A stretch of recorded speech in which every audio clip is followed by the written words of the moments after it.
bottle up those perfect moments. You know, those little slices of joy that feel almost, I don't know, kind of heavenly. Mm-hmm.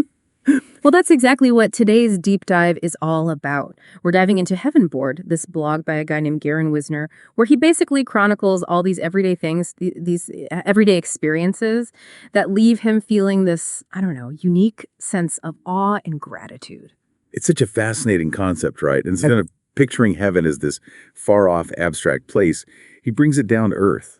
Like he finds it in family dinners, in quiet moments, just reflecting, even in the smell of cinnamon bread baking in the oven. Oh, okay, yeah, let's unpack that a little bit. He calls them entries on his Heaven boards. So it's almost like he's actively curating this collection of moments. What do you think makes a moment, I don't know, Heaven board worthy? I think that's the most intriguing part, honestly. It's not just about, like, fleeting happiness, you know. Yeah. When you look closer at Garen's entries, there's often this, like, deeper layer of meaning. Yeah. He connects these moments to his faith, his relationships, to these bigger themes that give his life purpose. So it's not just about feeling good in the moment. It's about recognizing something bigger, something more at play. Exactly. Oh, interesting. And this isn't some new age self-help thing either. Yeah. Garen's been doing this for over a decade, ever since June 2010. Wow. He even mentions being inspired by movies like Heaven Can't Wait. Ah, I think it's so fascinating how pop culture can spark these journeys of self-discovery. yeah, it's like that saying, we see the world not as it is, but as we are. Mm-hmm. And Garen seems particularly tuned in to those moments that reveal the extraordinary within the ordinary, especially when it comes to his family. Absolutely. Yeah. His family is a cornerstone of his Heaven board. He even calls the 3 apple trees he planted to represent his wife, Susan, and his daughters, Jenna and Ellen, the Whitver family orchard. Oh, wow. That's so sweet. It's like a physical manifestation of that love and connection. In this deep-rooted connection, it's like a recurring theme throughout all of his entries, especially when he talks about significant milestones like his daughter Jenna's wedding. Which, by the way, sounds like it was straight out of a fairy tale. But what's interesting is that the moment that Garen highlights isn't like the first dance or the cake cutting. It's this incredibly poignant moment during the ceremony. Yes. He talks about how the entire church just falls silent as the soloist sings the Lord's Prayer. Wow. And then his daughter Jenna, she breaks the silence with a single clap, followed by this thunderous applause from everyone gathered. Oh my gosh, it gives me chills just thinking about it. He described it as an exclamation of the holy moment of matrimony and the heavenly amen. Wow. It's like it perfectly captures how he finds those glimpses of heaven in these shared moments of love, faith, and connection. But as we know, life isn't all wedding bells and celebrations. Garen also experiences loss, and those entries, particularly the one about his father passing in 2021, are incredibly moving. What strikes me about that entry is how, even in the midst of grief, he still finds a way to connect with those heaven board moments. He talks about not being able to find a list he had written for his father's 90th birthday titled Because of You. Oh, that's heartbreaking. It is.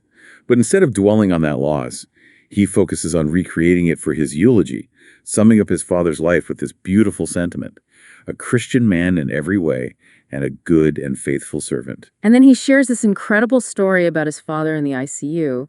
You can just feel the emotional weight of that experience, the fear, the uncertainty. You can practically hear the tension in his voice as he describes his father having a seizure. Oh, gosh. And then, in that fragile moment after, Garen asks his father, "Dad, what did you see?" And his father simply replies, "It was beautiful." Chills. Literal chills. 3 simple words, but they brought Garen immense comfort. Yep. It speaks to the power of faith and the profound ways in which we find meaning and connection, even in the face of death. It really makes you think about those seemingly insignificant moments that can end up carrying so much weight. It's like Garen's father was giving him permission to find those glimpses of heaven, even in the midst of his grief. And this deep connection between his faith and those heaven-board moments isn't limited to his father's passing. We see it throughout his blog, in his Bible study groups, his quiet moments of reflection, even in his daily gratitude practice. Speaking of which, let's talk about his Grateful Center. He mentioned starting this practice back in 2007, writing down 5 things he's grateful for every single day. Do you think that plays a role in his ability to recognize these heaven-board moments? Absolutely. It's about cultivating this mindset of gratitude, of actively seeking out the good in every day. It's like training your mind to focus on those bright spots even when things are tough.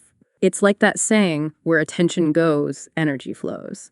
So by focusing on gratitude, Garen is essentially inviting more of those positive heavenly experiences into his life. Precisely. And the fascinating thing is that this isn't just some abstract concept for him. It's about finding those moments of gratitude within the context of his relationships, his everyday experiences, and the world around him. And that brings us to another significant source of heaven-board entries for Garen, his friendships. It's clear that those relationships hold a special place in his heart. Absolutely. Whether it's his annual Super Bowl tradition with his college buddy Rich, or the memories he cherishes of his dear friends Wayne and Bob Edwards, it's clear that friendships are deeply intertwined with his concept of finding heaven on earth. Yeah, it's interesting you mention Wayne and Bob because Garen actually experiences the loss of both of them. And those entries are incredibly powerful. But before we dive into those, let's talk about his Super Bowl tradition with Rich. What makes that an example of finding heaven in the everyday? It's that sense of ritual and shared history, you know? Yeah. It's something they've been doing for years, this constant amidst the ever-changing landscape of life. And for Garen, it represents more than just a football game. Right. It's about connection, camaraderie, Yeah. and honoring those bonds of friendship. And it takes on an even deeper meaning after the passing of their friend Wayne. Yes. Garen even quotes C.S. Lewis talking about how each friend brings out a different side of us and how losing a friend diminishes our experience of the world. It's such a powerful reminder of how those connections shape who we are. Exactly. And it makes you consider, Yeah. how are you nurturing those friendships in your own life? Right. What are those rituals, those shared experiences Yeah. that make those bonds unbreakable? It's a good reminder to cherish those moments. Yeah. And it's interesting, Garen also connects that C.S. Lewis quote to the loss of his friend Bob Edwards. He describes Bob as this incredibly kind, generous person, deeply involved in his community. And it's clear that Bob's passing had a profound impact on him. What's interesting is how Garen draws these parallels between his personal experiences and these larger philosophical ideas. He doesn't just say, like, I miss my friend. Right. He explores the nature of friendship, the impact of loss, and how those relationships shape our understanding of the world. It's like he's using his heaven board not just to document these moments, but also to make sense of them, find the deeper meaning within them. Precisely. And this exploration of meaning isn't limited to his relationships. We see it in his appreciation for the simple pleasures of life, those unexpected moments of beauty and awe, like when he writes about the smell of cinnamon bread baking in the oven. But that one really struck me. It's such a simple everyday experience, yet he elevates it to this heaven board moment. What do you think it is about those sensory experiences that can be so evocative? I think it's their ability to transport us, to evoke memories, to stir those deep emotions. Think about a song that takes you back to a specific time or place. Oh, yeah. Or the smell of your grandmother's cookies. These sensory experiences tap into something primal, something that bypasses our rational mind and connects us to a deeper part of ourselves. It's like a shortcut to those feelings of comfort, joy, and connection. And it's interesting you mentioned memories because Garen also finds those heaven board moments in places of quiet reflection, like when he talks about his experience at the Cincinnati Masters tournament. That's right. He talks about sitting there with his eyes closed, taking in the sounds of the match, the feel of the sun on his skin, completely present in that moment. He even compares it to meditation, a way of connecting with a sense of peace and stillness amidst the busyness of life. Which is so interesting because you wouldn't typically think of a crowded sporting event as a place of quiet contemplation. It's like he's challenging us to find those moments of peace wherever we can to create our own heaven board entries from the fabric of our everyday lives. Have you ever experienced something like that where an unexpected place or experience brought about that sense of peace or wonder? Absolutely. Sometimes it's about being open to those unexpected moments of grace. Yeah. To shift our perspective and appreciate the beauty that's often hidden in plain sight. Garen talks about finding that sense of awe in nature too, like when he describes seeing a vibrant rainbow after a storm. It reminds me of that quote by G.K. Chesterton, "We are perishing for want of wonder, not for want of wonders." Garen seems to have this innate ability to tap into that sense of wonder, whether it's through those quiet contemplative moments or through more active shared experiences, like when he describes volunteering at the Outback America event with his wife and daughter. That's a great example of how heaven board moments aren't just about solitary reflection. Right. They can also be found in those acts of service, Yeah. of connecting with others, and contributing to something larger than ourselves. And it wasn't even something he was initially thrilled about, right? Right. He mentions being a bit hesitant at first, unsure of what to expect. Exactly. But it's about embracing those new experiences, stepping outside of our comfort zones, and allowing ourselves to be surprised by where we find those moments of joy and connection. It's like he's saying, you never know what's going to spark that heaven board feeling unless you're open to it.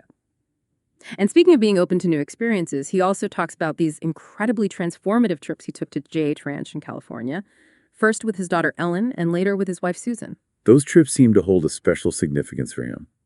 He describes them as these incredibly powerful experiences of bonding, reflection, and spiritual growth. And he even connects them to the concept of home, both the physical and emotional aspects of what makes a place feel like home. Which is so interesting because he also ties that into the idea of heaven as the ultimate home.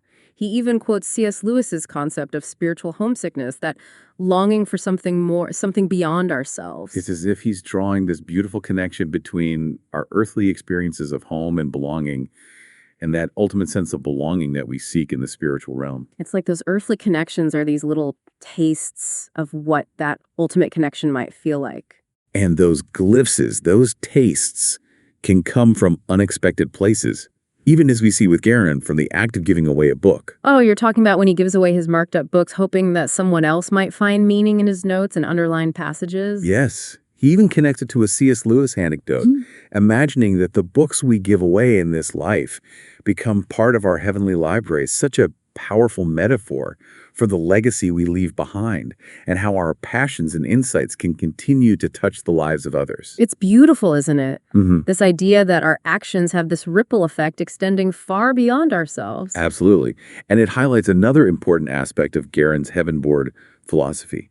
It's not just about personal consumption. Yeah. It's about sharing, about contributing to the world in a way that creates more joy, more connection, more of those heavenly moments for everyone. It's like he's saying heaven on earth isn't some exclusive club. It's something we build together. Exactly. And that leads us to a crucial question for you, the listener. What would your heaven board look like? Yeah, it really makes you think, what would we put on our own personal heaven board? What moments, big or small, have brought that spark of joy, that deep sense of gratitude, that feeling of true connection into our lives? And it doesn't have to be anything dramatic or extraordinary. Right. Remember, Garin finds those heaven board moments in the simplest things. Yeah. A shared meal with loved ones, a quiet walk in nature, the smell of rain on a summer day. It's about shifting our perspective, being present in those moments, and recognizing the beauty that often surrounds us. Garin's blog isn't just a personal diary, it's an invitation to look at our own lives through that heaven board lens. Exactly. Yeah. What experiences, what relationships, what simple pleasures would make it onto your own heaven board? And beyond that, how can you actively cultivate more of those moments in your everyday life? Maybe it's starting a gratitude practice like Garin's, taking time to connect with loved ones, or simply pausing to appreciate the beauty around you.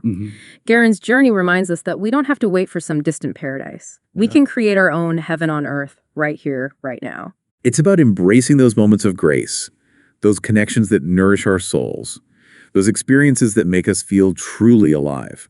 It's about finding the extraordinary within the ordinary. And it's about sharing those moments, those glasses of heaven with others, because just like Garin's blog has inspired us, imagine the ripple effect we can create by sharing our own heaven board moments with the world. So as you go about your day, dear listener, we leave you with this. What will be your next heaven board entry? Such a great question. Thanks for joining us today for this deep dive into Garin Wisner's Heaven Board. It's been a truly thought-provoking exploration of finding those little slices of heaven in the everyday